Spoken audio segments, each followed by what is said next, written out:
welcome wait, Happy New Year, everyone, and welcome to a brand new episode from the Geek Buddies! Hey! I am going to do the best I can with this show as I am still dealing with a little bit of illness and sickness here, but I'm very happy to be joined by these two wonderful gentlemen to jump into a new year of Geek Buddies here with a lot of stuff we're going to get into. Trailers, conversations about Daredevil, Star Wars talk, and some Thunderbolts talk as well. We're going to have here with the world of Marvel here on the Geek Buddies. But first, let's introduce ourselves. I am the Outlaw John Rocha, writer, producer, and host here on the Geek Buddies. I am Michael Vogel, writer and producer of animated TV shows and movies, and I am not sick. And this is Shannon McClung. I'm a television actor and an animation writer, and I had a little bit of the cocktail flu after New Year's, but I think I'm feeling okay today. I don't even know what the cocktail flu is. What is that? It's a hangover. It's a hangover. Oh, you kids with your quippy things. Yeah, so there we go. That's our situation. And of course, the Godbot over there, of course, he's not sick. What a surprise. We're going to get into all of that, the way the show works for those of you who are new to the show, and thank you very much for trying this out. We each bring up a geek news item, take a break in between, and then jump into our main geek news item. And our main item today is talking about Daredevil, Echo, Canon, all the stuff that's been going on. Muse, the rumors about Muse being the main villain there in Daredevil. So there's a lot we're going to get into there in the main topic. So hold your horses until we get there. But let's jump into the first thing, and I'll take it. Hold your horses. Let's get into Steven Yeun and Thunderbolts here. Gentlemen, Steven Yeun confirmed yesterday what had been rumored for the last few days after the turn of the year that he has, in fact, dropped out as the character of SENTRY from Marvel's Thunderbolts. He told Variety's Mark Malkin that I think for me, time passing and things shifting kind of pulled me out of it. But Jake Schreier, I know, is going to do an incredible job. I want to do a Marvel movie, but it took a lot of drafts on email to make sure that I conveyed the sincerity of how sorry I was to have to back out. I think it's too early to say if I will be able to work with Marvel in the future. I probably pissed off too many people leaving, so I'm just going to say thank you for having me. But then it was announced, or it was floated out there, that he had accepted the lead role in the new Lee Isaac Chung film. So there's a lot of weirdness around this, in my opinion, and it stretches into Thunderbolts. And I'm just like, I'm in this place now where I'm not sure that Thunderbolts is going to happen. And I'm wondering myself personally if Steven Yeun moved off this thing because maybe they're moving SENTRY to his own thing and they wanted to give it to Ryan Gosling, maybe. This is rumors he's been talking to Marvel. So, gentlemen, am I right? Am I wrong? Am I out of my mind? What do you all think? Who wants to go first here? Oh, Shannon, I'll let you answer that one. So, I do think, do I think the decision was entirely Steven Yeun's? Yes. Okay. But I do think there is a possibility due to the strikes, due to the sort of potential streamlining and recalibration that they're doing, that it's like, is SENTRY too much for this? Do we need to save SENTRY for something else? It's sort of like with Wonder Man. Like, we keep hearing rumors that Wonder Man is, But as of right now, they're saying, nope, Wonder Man's going to fall under the Spotlight banner. So I do think there is a possibility that maybe SENTRY was potentially removed from that movie, and they don't really know what they're going to do with him now. But they'll do something, because Bob Reynolds is a very interesting character. Right. And whether or not Steven Yeun's going to be Bob Reynolds in the future, that remains to be seen. As soon as I read this news, I was like, oh, Johnny's going to be hot to trot that the Thunderbolts movie isn't happening now. Yeah. But I still think that movie is going to happen, just maybe not the way that it was originally envisioned. Okay. Michael, your thoughts on this? I mean, I think it's probably a much simpler answer than some giant like Thunderbolt is in danger. I think it's, yes, I will be the villain in this Marvel movie that is shooting at this time. Oh, the strike happened. We're going to move this movie. Oh, Marvel is in distress. We're going to move this movie again. Meanwhile, someone comes along and says, do you want to be the lead and work with me? Oh, I really want to work with this person. Hey, fuck. I'm not going to be SENTRY. I'm going to go do this instead. It's literally like... It's like somebody asked you out on a date and then dragged their feet for 3 months, and then you're like, I'm going to go on a date with this other person. Like, I think it's pretty much that simple. I don't think that it is a sign. And also, I mean, while we're at it, I think for the next year, I mean, I know this is not going to happen, but for the next year, I don't know that we're allowed to say Marvel's in trouble, like with these movies. Fair. Like, they literally called the ball and said, we are moving these movies a year out to fix them. So just because we hear rumors that they switched out villains, or this actor's not in it, or they're moving this actor, or this character moved to this thing. It's like, yeah, that's what we want them to do. So every time they do it, and we're like, oh, this is a sign that they're messing up. I was like, no, it's a sign that they are going in there and going, we got to fix this shit. Now, they still might not fix it, and it still might come out, and we're going to be like, nope, we are never going to get back. I just watched, I think I'm going to do this every year, actually, but right on December 30th, I watched Infinity War and Endgame back to back. Nice. And every time you do it, I texted Shannon. I was like, I don't know that we're ever getting back to this. I hope we do. I don't know if we are. So I don't think that there's any huge conspiracy. I think Thunderbolt is absolutely going to happen. I think they kind of need it to happen. Yeah. And not for nothing, Sentry is an interesting character, but when you're trying to clean up your universe and simplify things, I don't know that he's your best option. Right. He's kind of confusing. No. So I think that also maybe there is maybe the Thunderbolts need a simpler villain to fight in their movie.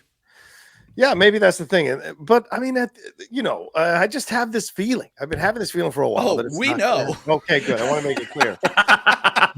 Maybe that's why I didn't get a text about Infinity War and Endgame. By the way, as soon as I said it, I texted Shannon. I shouldn't have said that. We all got degrees of FOMO. But listen, this is the thing that for me, I look at it and I'm just, because I'm hearing that the actress from The Bear, I've been seeing rumors that she's going to be stepping away from the project. She's on the cast list. There's no Baron Zemo. Daniel Bruhl came out and said, yeah, I'd love to come back if they ever want me to come back, but, I haven't heard anything. So no Zemo, no Sentry, perhaps the actress from, I can't remember her name. I'm sorry, I forgot about this, but the actress from The Bear, her leaving the project. I mean, if more and more people start leaving the project, to me, I'm wondering why we're even doing this movie, to be honest with you. And there was a fake synopsis that came out that was very similar to Suicide Squad-ish, but I don't know if it's, some people claim it's fake, some people claim it's real. So a lot of questions overall on this. And to be honest with you, at the end of the day, do we really fucking care? These are a bunch of sidekicks. And I just don't know that this is the movie you want to go. As a Disney Plus series, sign me up. But as a theatrical feature, I'm not sure what you're going to accomplish with all of this. And look, no offense to Florence Pugh. I love Yelena Belova. But I just don't think any of the other characters they're good. They're fun within the context of where they were introduced. But bringing them all together, I don't know that there's enough sizzle for this to really cook. And so that's my thing at the end of the day. By the way, you should be sick more often. You started this before we started recording. You go, I don't know that I have it in me, guys. I'm really sick. You're on fire right now. Sizzle. There's no sizzle. There's no sizzle. I disagree. I think that, like, from what the only rumor that I've heard that I think is true, is that this is Julia Louis-Dreyfus's and Florence Pugh's movie. That, like, really this movie is about Florence Pugh versus Julia Louis-Dreyfus in a very I haven't heard this, but I will make this comparison in the same way that Cap in Winter Soldier was butting heads with Nick Fury about here's how I think things should go. And Nick Fury's like, let me tell you how the world is. Yeah. You've got Florence Pugh, you got Yelena Belova stepping into, I want to kind of follow in my sister's footsteps.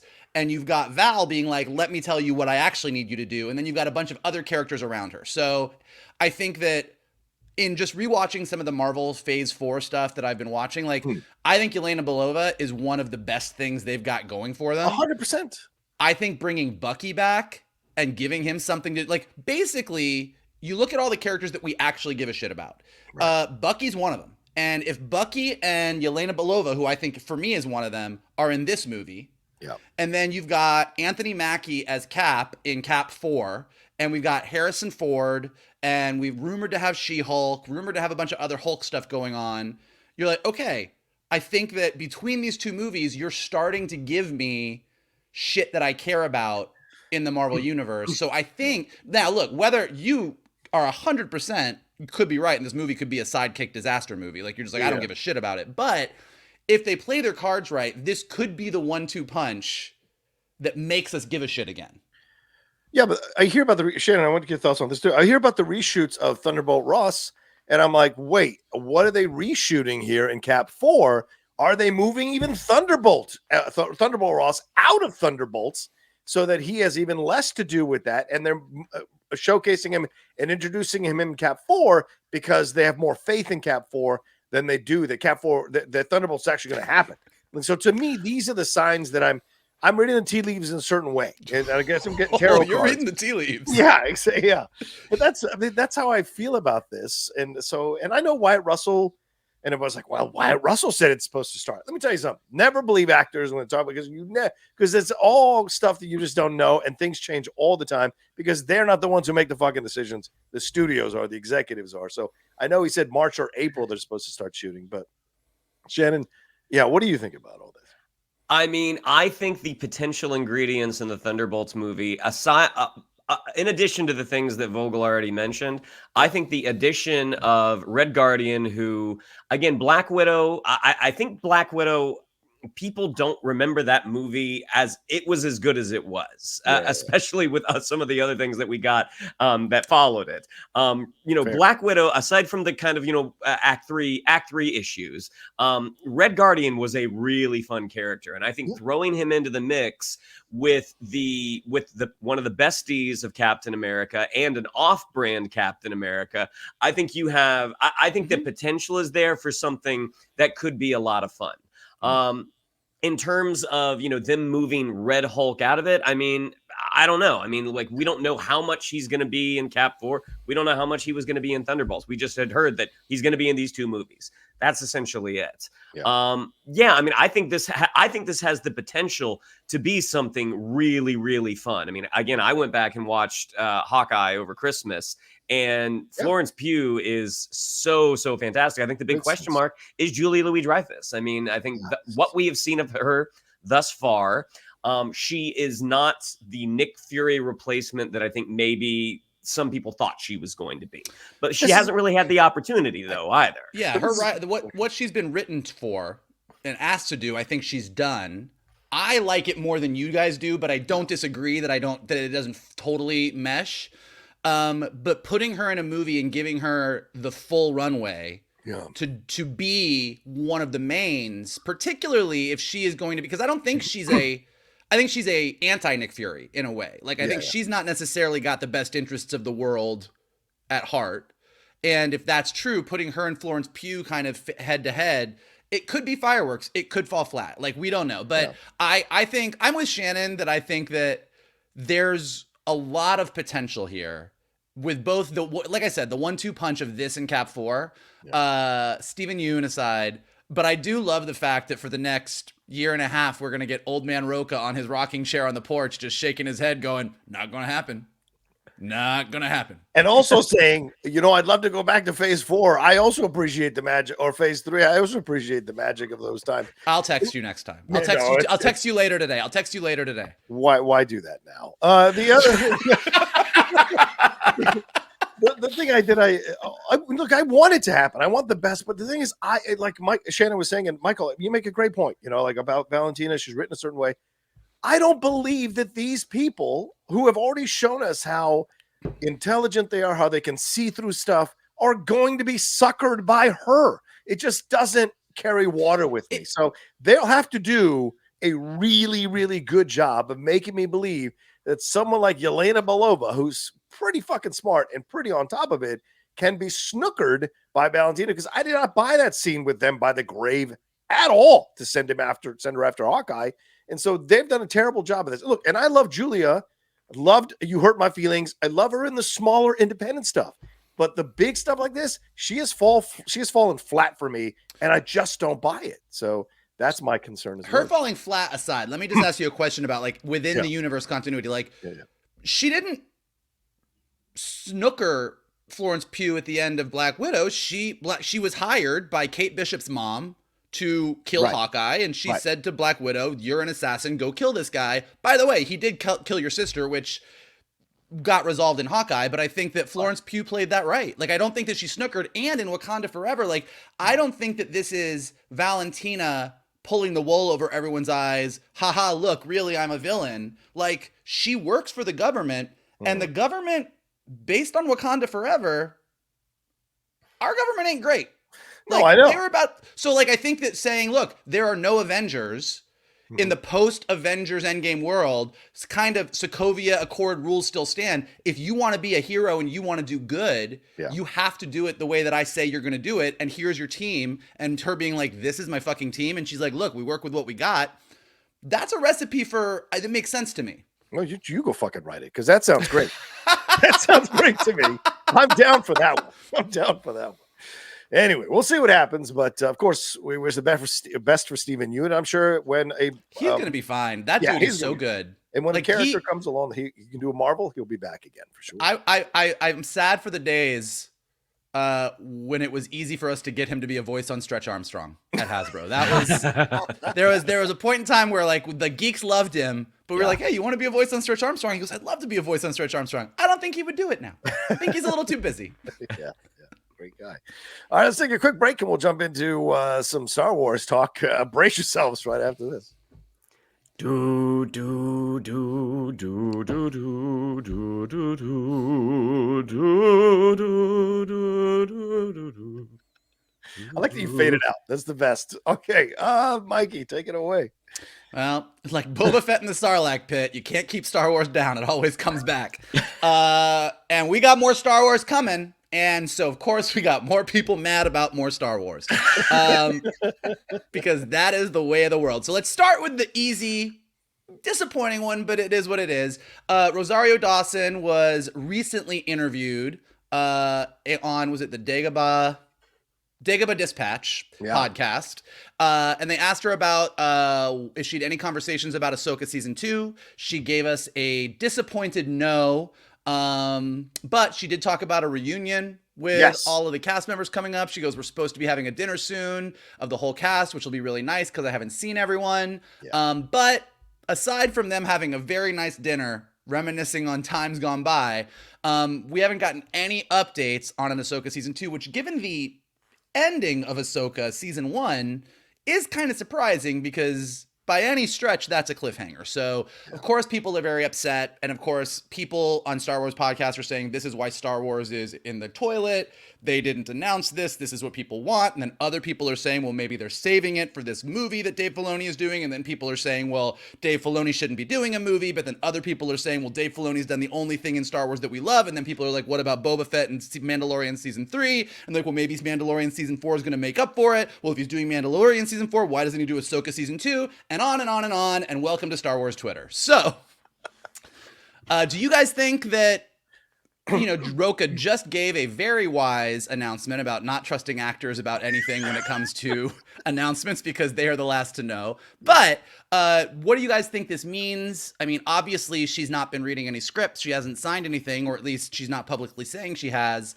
So what do you think this means? Is it good? Is it bad? Are you worried? Is this a Thunderbolt situation, John Rocha?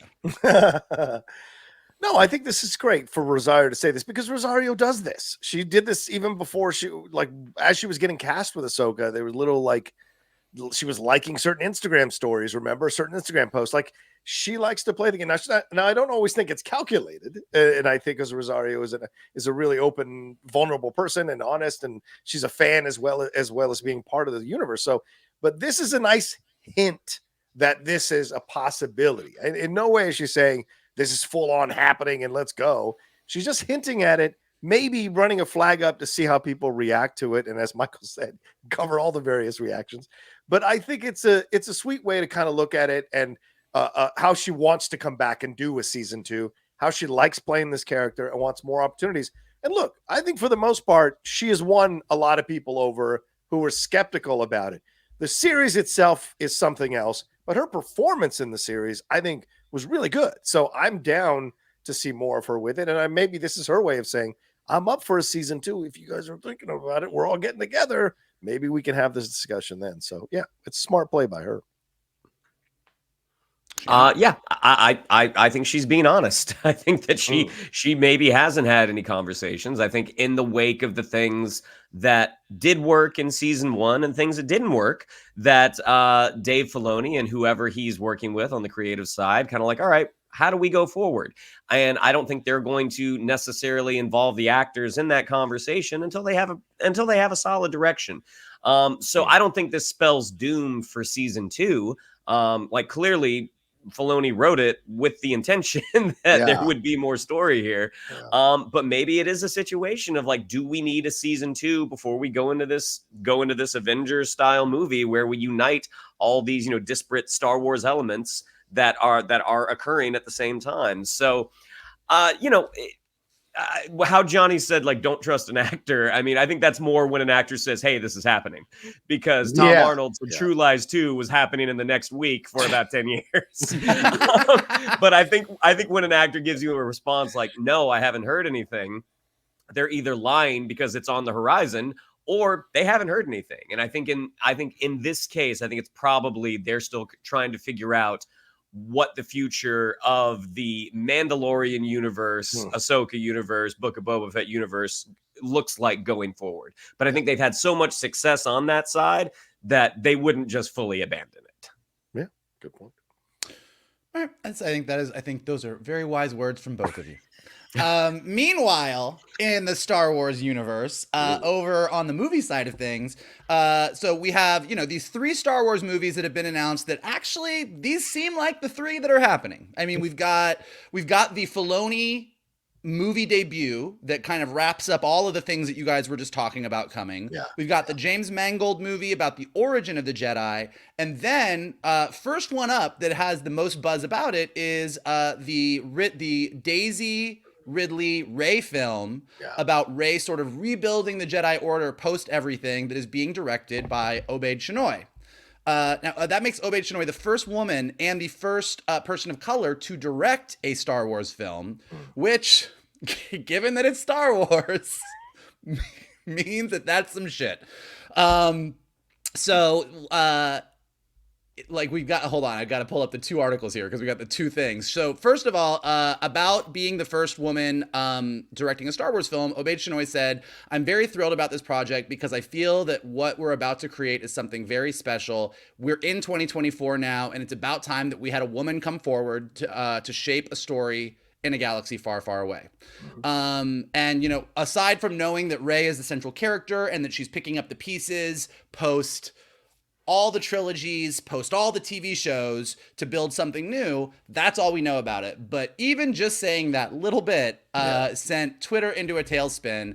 And then somebody unearthed this clip of Obaid-Chinoy from, I can't find where the clip was from. 2015. It's 2015. Women in the World Foundation panel. Yeah. There it is, where she was asked about being a female storyteller and how she felt going up against men who were challenging her at right to tell stories.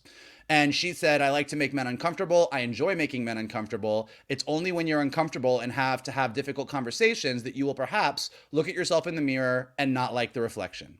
So, of course, now every headline in the world is new Star Wars director wants to make men uncomfortable. Let's boycott the movie.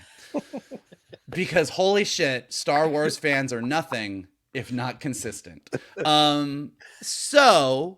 Gentlemen, questions to answer are: 1, what do you think of her comments from 2015? 2, what do you think of Obaid-Chinoy in the driver's seat for this movie? 3, given everything Star Wars, given the highs, the lows, the disappointments, the passion, the Rey movie, how are you feeling? Okay, well, since Johnny went first last time, I'll say in terms of her comments from that panel where she said, you know, I like to make men uncomfortable, you know, that's where change happens. She's right. I mean, you look at any sort of, you know, socio-political movement that's happened in the last, you know, 200 years, 300 years, maybe eternity. I'm not sure. But basically things happen because people are made to feel uncomfortable because something isn't working, and the folks that it is working for are made uncomfortable by the folks that it isn't working for. And you see like, oh, wait a minute, the thing that we were doing, that wasn't working out the best for everybody. Let's try something new. So in terms of what she actually said, she is 100% right. The type of fan that reads this quote and gets upset, it seems pretty par for the course. And it wouldn't just be Star Wars. It's any sort of pop culture pop culture element that people can feel very possessive and protective of because they fell in love with it for a reason, and now this person's coming along saying that they're going to change it. And you know what? Sometimes those changes don't work. Sometimes they do work. And the only way you will find out is if you actually do it. But I mean, ultimately, they're trying things differently because the things that they tried to do with that last sequel trilogy for some folks didn't really work as well. I mean, the diminishing box office return with each chapter leads you to think that. So change is good. Change is good. In terms of what she said about her actually, Sharmeen Obaid-Chinoy doing the movie, I'm not familiar with her work. The only thing that I've seen her direct is those episodes of Miss Marvel, and she did the most interesting episode and delivered the most underwhelming action episode at the same time.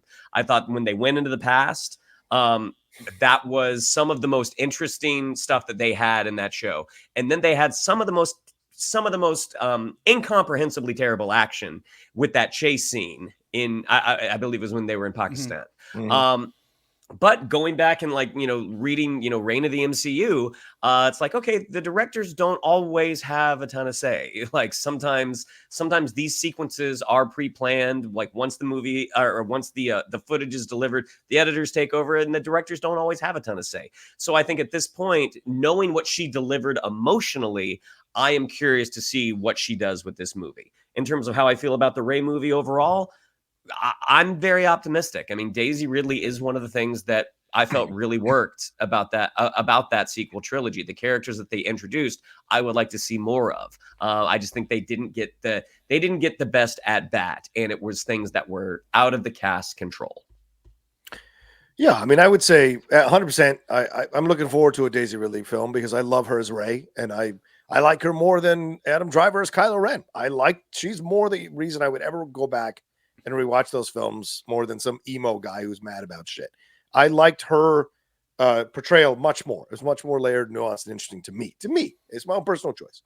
Now, as for her comments here, first with the Star Wars thing, I think it's great that she's saying, like, good, finally in 2024. And look, she wasn't like, fuck you, men. She was saying, finally in 2024, a woman can direct a feature film in Star Wars. And I've seen some fans go, boy, she was shitting on Bryce Dallas Howard and Steph Green and Deborah Chow and all. And it's like, no, she wasn't. And she wasn't shitting on Rey or Ahsoka. She was saying that for once in Star Wars, a woman will direct. I think a woman is writing and a woman will star, and it's a female story. Big fucking deal. Men, we've had enough. We've had plenty of fucking stories told by men, written by men, focused on men. It's okay. And we're all going to live and hold each other by the fire to have a woman come forward and direct a film written by a woman, produced by women, Kathleen Kennedy, and starring a woman. It's okay. We're all going to fucking live. People who try to tell me they're tough, but then they're sensitive as fuck about situations like this, I cannot make those things connect in my mind. It doesn't make sense. It's just a movie, man. And she's saying, and people are like, she should have been genuflecting to Star Wars and saying how much she loves it and watched it as a child. I've seen plenty of experience. And then they're like, well, no, she doesn't experience. Hey, can I show you the sequel trilogy full of experienced directors? And let me have a conversation about that. So there's just she can't win. They're just finding all these different things, and she's not going to be able to say the right thing to anybody. And I think it's madness. And unearthing that clip, Shannon's right. Change doesn't happen without making people uncomfortable. We just went through a fucking strike with WGA and SAG-AFTRA where we tried to make the studios uncomfortable about what they were doing to creatives. That's how change happens. Civil rights was about making the white patriarchy or the white establishment unsettled and uncomfortable about what was happening. Nothing changed until they saw them turning the hoses on black people in the South. That's when civil rights started to change in legislation. We just had Me Too. How many people are reevaluating their lives because of Me Too? Making them uncomfortable is how you change. You know, when you work out, Michael can speak to this. You know, when you make gains, when you push past your fucking comfort zone and you're uncomfortable in the pain, that's how you make gains. So wherever you go in life, making you uncomfortable is essentially stepping out of your comfort zone. Stepping out of your comfort zone is how you grow. It doesn't always work, but it certainly leads to growth. So I'm gonna actually, shockingly, take the counterpoint to this slightly. Okay. Because I agree with both of you 100%. And there are some idiots on Twitter who just don't want to see a woman direct and don't want Rey to be the lead of the movie and want to just have a recast Luke Skywalker and tell me the same stories I always got. 100%. No. I think everything that Sharmeen Obaid-Chinoy said was great. But I do think, like, what you two are talking about is social and political change in the world. This is a Star Wars movie. Yes. Absolutely, we want strong messages. Absolutely, we want this movie to reflect our values. But I think what some people would say is not every movie has to come along and carry the weight of the civil rights movement, the gay rights movement, or the Me Too campaign. Like, those are socio-political changes. And I think what it really runs down to is, look, like I said, there's some people can't be helped. They're going to hate any movie that has a woman or a person of color attached to it on any way, shape, or form, and they can all go screw themselves. There is a group in there that's like, look, I like good stories. If you give me a story with a female director and Rey as the lead, and it's a great Star Wars story, I'm happy. What they don't want is that scene at the end of Endgame.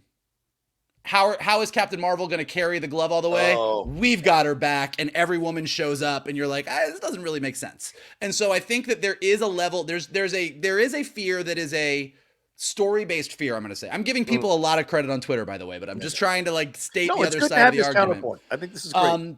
Is that I think that there are people that are like, I keep getting yelled at when all I'm saying is I don't want a movie. I don't want Rey to come out and be like, I am a Jedi. I am a female Jedi.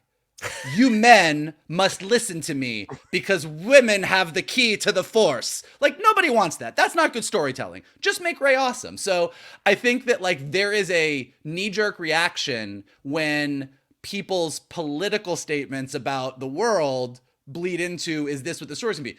Her experience level, everybody can fuck the fuck off. Nobody got mad that Taika Waititi directed Thor Ragnarok. Shut the fuck up. Like, it's literally like there are so many directors that have come along and leveled up into these like big genre movies.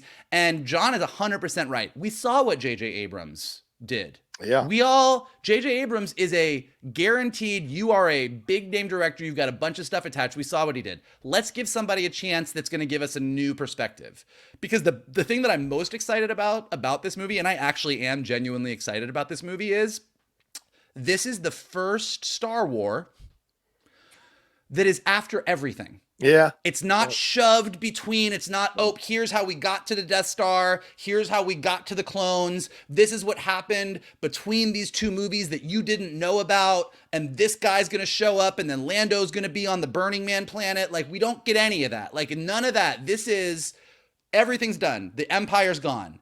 The First Order's gone. The Jedi Council is destroyed and we all agree that they messed up.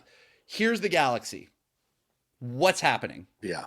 Like, it's the first time that they are forced. Like, if they all of a sudden go, it's the Second Order, then I'm going to be like, fuck but, like, I don't want it. But as long as they go, like, this is the very first time that Star Wars is going to be forced to give us something totally brand new.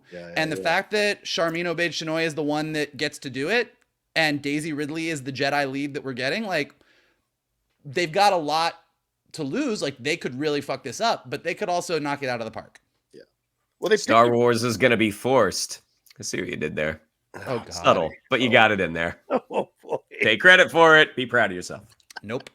I refuse. I mean, they picked her for a reason. So that's the way I look at it. They certainly saw talent here, and there's going to be a point of view here. But yes, you know, you make good points, though, Michael. It's a good counterpoint. There are some people who are like, I'm caught in the middle here because I just want to see a good story, and I don't want to be browbeat all the time that it's about, you know, uplifting women and screw men. And and I can understand that for sure. All right, well, let's take a break, and then we'll jump into some trailers here. The Shannon McClung going to take us into the land of trailers right after this. Do do do do do do do do do do do do do. Do do do do do do do. Trailers. Go ahead, brother. Let's start with our first look at Rebel Moon Part 2. The Scar Giver. So I actually finished this movie, the first part, excuse me. I finished the first part this morning because I was trying to get through the movie so I could approach our first look at the sequel with some fully formed context. And I think at this point, it really didn't matter that I watched that first. This is Zack Snyder's second chapter in his Rebel Moon saga, which he originally envisioned as a Star Wars movie starring Sofia Boutella, Jaimin Hansu, Ed Skrein. One of the criticisms I think about the first chapter is you don't really get to know anybody. Stuff kind of flies at you fast and furious, except for the action scenes. Those come at you real slow. But it seems like that's what the second chapter is doing, is diving into some of this assembled party's backstories. As usual with the Zack Snyder film, it looks fantastic visually. It's something to behold. In terms of story, I guess we'll see what happens. But I'll throw it over to you, gentlemen. Johnny, we got to go to you first. What do you think of our first look at Rebel Moon Part 2, The Scar Giver? I can already see the counterpoint coming from somebody on this panel. Here's what I'll tell you. I liked the Rebel Moon movie. I liked it. It was fun. The criticisms are I would have liked more time getting to know the other characters as we came upon them, because we were given who they are, and then boom, they're there and they're part of the fight, and they all can just fight really well all of a sudden. So I have issues with that for sure. But overall, I like the story that Zach is trying to tell here about fighting against an authoritarian power. And I like that. People coming together to fight that. And in the second and in this trailer here, we're seeing more of that for sure. We're seeing them really organize. We're seeing Jaimin Hansu organizing as he's the general. We're seeing the fight, the battles. But then we're also seeing what I think is an interesting thing where, look, everything was going fine with these people in charge of us. Why are you trying to fuck with it over to Sofia Boutella? So maybe there's a little bit of that being a part of this as well. So for me, overall, I like where it's going. I'm excited to see it after coming out of that trailer. And the visuals are just incredible as they were in the first film. So I'm down for this, and that's all I can tell you. I'm down for it. Mikey, give us some scars. What'd you think? I mean, it looks pretty. Here's everything John said I agree with. Here's my issue with Zack Snyder as a human being, like as a filmmaker. Yes, I love, John just described the perfect, like, hey, there's this group of scrappy people that come together to fight this giant authoritarian force. And in the case of this movie, it's let's go out and find a bunch of great fighters and bring them back to defend our village against this bigger force. Yeah. That's a great story. I love that story. Seven Samurai managed to do it in one movie. True. Didn't need 2 movies to do it. Bug's Life manages to do it in under 90 minutes. And I actually know who all the characters are, and it's super interesting, and Hopper's a great villain. The fact that Rebel Moon came out, and in 2 fucking hours, they gathered this group of people, and I don't know shit about them, and you tell me they're amazing fighters, and they don't really fight in the movie at all. And then I have to go to this, okay, they fight mildly at the end. You're like, it's really, you showed up and got caught. Sorry. And I like, it's like, it is, but. Showed up and got betrayed. How dare you, sir? Great. The fact that I have to wait till the second movie to get any personality and to see them actually doing what I've been promised. Yeah. I'm like, come on.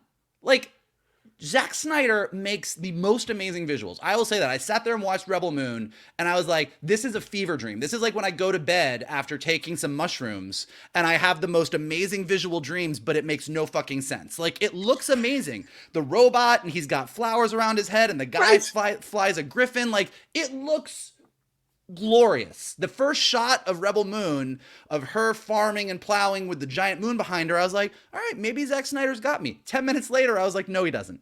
So he's telling one of the most, I don't want to say easy to tell, but he's telling a very straightforward, hey, our village is threatened by the bad guys. Let's go get some badass fighters, have them each have a story, and watch them do what they do, and isn't this going to feel great? I just don't know why he needs 2 movies to do what anyone else can do in like 90 minutes. But the trailer, to be fair, the trailer doesn't make it seem like it's just about the village. It makes it seem like it's about all these planets in the entire galaxy with these people in charge. Well, I mean, I guess that explains why none of the characters have any personality in the first movie. wow. So we're all going to get to find out how these scars are given when Rebel Moon Part 2 comes out April 19th on Netflix. So our second trailer is also our second look at Lisa Frankenstein. This is from Academy Award-winning writer Diablo Cody, directed by one of Robin Williams' children, his daughter Zelda, starring Catherine Newton. This is coming out around Valentine's Day. I thought the first trailer looked like a lot of fun, and I think this one is really kind of doubling down on the gothy sweetness about reanimating your perfect mate. So, gentlemen, let's start with you, Mikey. You're hot. What'd you think of our second look at Lisa Frankenstein? I am so all about this movie. I think it looks great. I think it looks adorable. I think it looks fun. I think the fact that it's kind of like placed in the 80s gives it it's got a vibe to it. Like, you know, like this, they didn't like this. I don't know if this is based on, if this is original or based on any subject matter. Like, I don't know if this is based on a graphic novel or anything, but like they could have easily placed this modern day, but like kind of placing it where it's placed, giving you the music, the vibe of an 80s movie. Like, it just seems silly. And what I liked about this trailer is you got a little bit more about the darkness. Like, you kind of got in the first trailer that she was the Frankenstein character and was sort of rebuilding this boyfriend. This, you get the, hey, there's bad people out there. They deserve to die. Maybe I'll just take their body parts. Like, I'm like, okay, so this is going to be darker than I thought. But it looks kind of just super adorable. I'm 100% on board. I loved it. Johnny, is it alive? What'd you think? I'm curious. Catherine Newton is an interesting actress. Never bad, but maybe not always making the right choices, or the results aren't always great overall with the films she chooses to be in. I know Freaky people liked, but of course Quantumania kind of tanked. So you gotta look and wonder about this. But Diablo Cody, also hit or miss as a writer for sure. So I'm interested because a lot of people try to tell me Jennifer's Body is great. Nobody, how many times I see it, I think it really isn't. But I love Juno. So you look at this situation here, you go, okay, all right, let's see what we got. And I'm interested. And I'm curious about the film because it's a nostalgia to the 90s and the 80s, which is a fascinating combo to do that in this situation because it's got Heather's vibes, but it's got 80s fashion. And so even the font and colors they're using is very new wave 80s. So I'm like, okay, let's see what we got. So I'm interested, if nothing else. This feels like, what was that film about the zombie love story with J.K. Simmons and Nicholas Hoult, Warm Hearts or whatever it was called? Warm Bodies. Warm Bodies. It has vibes of that. So I'm cool. And I'm sure it's going to be a commentary on, male-female relationships at that time and in that age. So yeah, there's enough here to enjoy. So I'm curious about it. And I will definitely watch it when I get the screener or whatever. So yeah. Well, it comes out February 9th in theaters, and that brings us to our last trailer, which also sort of pivots into our main topic. We get our latest TV spot for Echo. So there was always a lot of questions when all of the Netflix series, Daredevil, Luke Cage, Jessica Jones, Iron Fist, when they kind of fell under that Disney Plus banner. Now they're available on that site. And then we have Wilson Fisk showing up in Hawkeye. We have Daredevil popping up in She-Hulk. This trailer kind of confirms that the events of the Daredevil series kind of take place in MCU canon because they show a little bit of Wilson Fisk, a little bit of Daredevil, clearly from him. There's actually a little insignia up in the top right corner that's saying Daredevil, all episodes available on Disney Plus. They show a little bit from Hawkeye where Echo is introduced. And then they're showing what we can expect in Echo. And it looks like the way that they're promoting it, it seems like they have a lot of confidence in it. With a new release approach that we've yet to see from a Marvel series, and that all the episodes are dropped at once. So I'm very, very curious about this one. But Johnny, I'll throw it over to you. What'd you think of our latest TV spot from Echo? Well, at the risk of Mike coming after me again for loving the violence, I enjoyed this nice clip, and I like that we've got this Wilson Fisk back, and I like that they're using the footage from the Daredevil series, so essentially making it canon. And I imagine they wouldn't have done this if they weren't gonna, put the pause in and reevaluate how they were gonna do Daredevil's Born Again and focus more on the harder edge of it all. And so the fact that that's coming through here in this trailer, I like. But I also think there's more emotion here, right? You can tell this is very similar, and we're going to talk about this in the main topic, but it's very similar to Thanos and Gamora. This is essentially him saying, I have to take Gamora out. She betrayed me. This is surface level shit. We're on the ground, not in space in the galaxies. But essentially, he's Thanos. So that's what you see here coming through in this trailer. And so I like that. And the fight, I saw some people complaining about the choreography. Motherfucker, let me see your choreography credentials to criticize the choreography of some of the violence. My friend Shannon McClung has done a lot of choreography, so I take his opinion. But I bet a lot of these couch dwellers have not done any choreography, but they're out here spewing about how terrible it looks. So to me, I liked what we got here. I like the fighting sequences here, but also this drama that's going to be going between Echo and Kingpin. So that's going to be the main thrust. So we did get a story here amidst all the black and white violence. So, Mikey, do you echo John's opinion? oh Lord! I mean, this one was better. They definitely still hit you. This is mature audiences only, but there was more. The purpose of this trailer. There's gonna be blood, but no, this one did. It's exactly what you guys said. The point of this one was, hey, if you didn't know, Echo is very much a part of this universe. And by the way, these other Netflix shows, at least the ones that are tied to Daredevil, we're looping them in. This is a part of it. So this one was doing a little bit more of the, hey, yes, this is a continuation of. It's a fine line, because I think what a lot of people do love, Johnny being one of them, is that the Netflix shows were a lot more dark and violent. Yeah. And what this is saying is, hey, we know you didn't know if this was a part of it. Not only are we saying that some of this is canon, but Echo is sort of the spiritual successor to those Netflix shows. And so I think that was smart in the way that they did it. And yeah, I'm curious. I still don't know. I don't quite know what we're going to get with these 5 episodes, but like most of the people listening and my 2 buddies, I'm sure, when those 5 episodes drop, probably just sitting down and watching all 5 of them. Like, I'm probably just like clearing the schedule and being like, all right, order some takeout, healthy takeout, and watch these episodes. Well, we will all find out next week, January 9th, when all 5 episodes are dropped on Disney Plus and Hulu. And don't forget to go in and set your Disney Plus to TVMA. You will have access to Echo. Blood. Hulk smash. We'll be right back right after this. I was gonna try to hum the Netflix Daredevil theme, but I got too far into my laugh. Anyway, all right, let's get into our main topic here, and that is the Daredevil. Springing off what Shannon already brought up here, the idea of it being canon, that they're using canon. Is speaking with Screen Rant, Daredevil Born Again executive producer of Echo, Brad Winderbaum, talking about Daredevil Born Again, talking about Daredevil. Netflix spoke about this idea. He said, I can say that up until this point, we've been a little cagey about what's sacred timeline, what's not sacred timeline.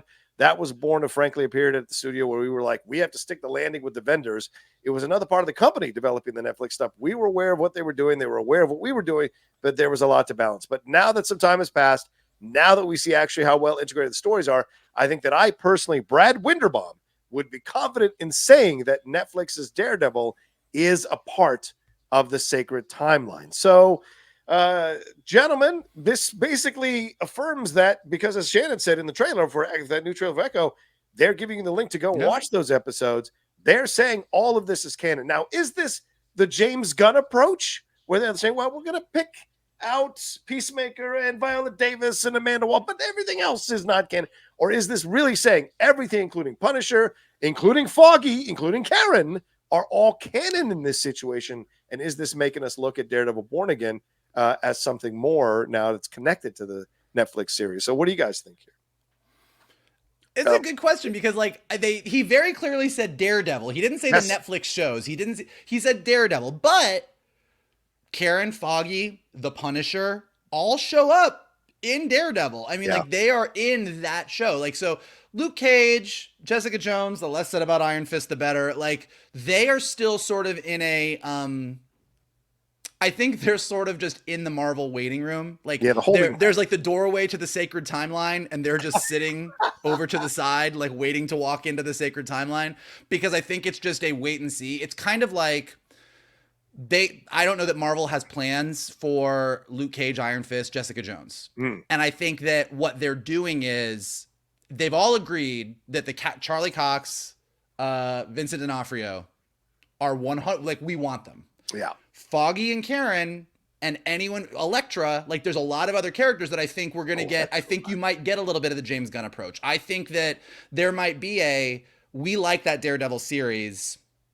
We really would like to do something different with Elektra, and we don't want to use that actress. So we're going to recast Elektra. Like, I think that that's sort of their Brad Winderbaum dipped his toe in the water, but he didn't dive in all the way. So I think that you are getting yes, you can go watch Daredevil, and it's canon.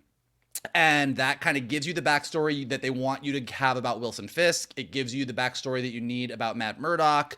It kind of gets you up to speed, and then you can watch Echo and understand who Kingpin is and how he relates to Daredevil, and kind of get you ready for whatever they're doing with Born Again without actually confirming that every single thing is canon and every character is returning for Born Again. Yeah, what do you think here, Shannon? I mean, I think especially in the first season, there was nothing that happened that sort of precluded from that first season being included in the MCU. I mean, they do reference the attack on New York. They don't call it the attack on New York. They don't talk about Thor. They talk about that big dude who fell out of the sky with a hammer. So, I mean, I think referencing the Daredevil series is definitely the right thing to do. I mean, especially as they are trying to get people excited for Echo. And it's interesting because even She-Hulk, for me at least, even She-Hulk doesn't take away from that first season, from Daredevil on Netflix entirely. I'm just like, okay, he came out west for a lighter day, got himself a yellow helmet because he's on the West Coast. This all, to me, still makes sense.